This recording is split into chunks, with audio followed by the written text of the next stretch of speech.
Sa Dangerous Class. Di ba sila naglalaro sa team? Di ba? Well, nakalagay rin sa ano, wala. Wow! But yung nakita natin kanina, magandang combo with decent Chinis Gatot. Parang overall state of play. One ng assassin ng, wala na palang kaya. Pero keep in mind sa regular. Hawakan na niya ng TNC. Okay. Unang patong dapat. Pasok na sila. Sukaloy ay nakapansin. Si Dreamer naman ngayon ay hindi puwersa. Si Erwin nakita mo malayo. At ang TNC nakakuha ng pagong. Ngayon naman nagamit na rin si Marviel. And AOG. Pakinig si Natsu. Tapos sa direct. Twisted Minds. Ang mahirap dito, paano mo bubutasan yung barikada ng TNC? Paano nga ba? Ayan na nga, magsisimulan natin nila dito kay Chaka. Ngayon tayo lima sa may madalikod. Yung pagong ay buhay pa rin. At si Kaloy namatay. Kasabay pa nga ni Erwin the King.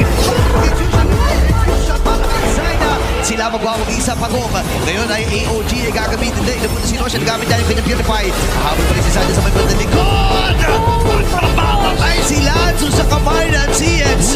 Dito si Lancy, available pa actually yung kanyang motor dito. Pasok. Papasok na, inunahan na siya ulit natin si Lam.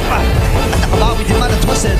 Si Chato nag-aakal na ng kanyang hold. Bate pa. Babalik na naman dito si Grimar. Pero matibay talaga itong labo-labos na ito. Pasok na naman. Bumalaw. Ang mga member nito ng Twisted Minds. Ang mga member na kaya lang si Kaloy ang namatay. Ayun na! Ang isa rin si Lanzo. Bibili si Chak.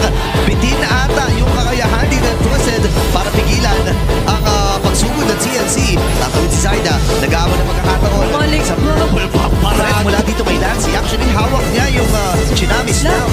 So any moment sa tagpong ito, sunod up. Okay. May makahanap ba sila Dreamer and Shaku? Pero mukhang si Kaloy ang mamumuna. Pero Tsunami Slam, tinawag na Phantom Steed. Dami tawag dito ng MP. Lanzo!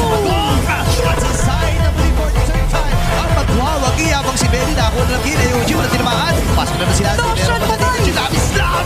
At kinamaan si Notion ng lintik.